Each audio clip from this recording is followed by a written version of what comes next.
Question number 1ல பாருங்க என்ன கேட்டிருக்காங்க, பொய் அகற்றும் பிரித்தெழுதுகன்னு கொடுத்துருக்காங்க. இது எப்படி நம்ம பிரிக்கலாம், பொய் ப்ளஸ் அகற்றும்னு பிரிக்கலாம். கரெக்டுங்களா? பொய் ப்ளஸ் அகற்றும் எப்படி சார் பிரிச்சிங்க அப்படின்ற கொஸ்டின் வரும்.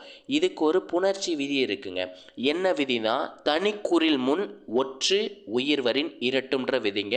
நோட் பண்ணிக்கோங்க. தனிக்குறில் முன் ஒற்று உயிர்வரின் இரட்டும்.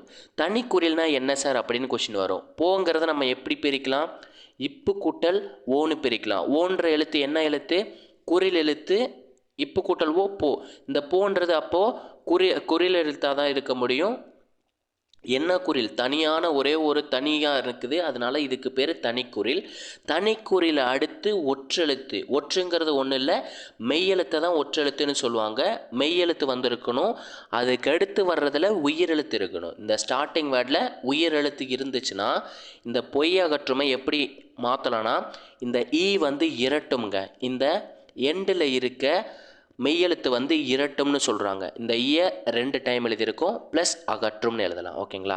அகற்றும்னு எழுதலாம். இந்த ஈயும் ஆவும் சேர்ந்து என்னவா மாறும், யானு மாறும். அதை எப்படி சேர்த்து எழுதலாம், பொய் யகற்றும்னு எழுதலாம். ஓகேங்களா? பொய் யகற்றும்னு எழுதலாம். இதுதான் நமக்கு கொஷினில் கொடுத்துருந்தாங்க.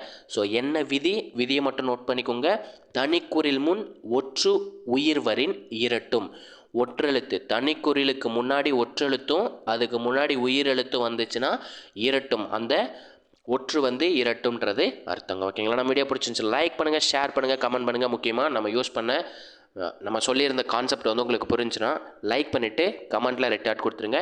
இதே மாதிரி உங்களை அடுத்த வீடியோவில் சந்திக்கிறேன். டாட்டா.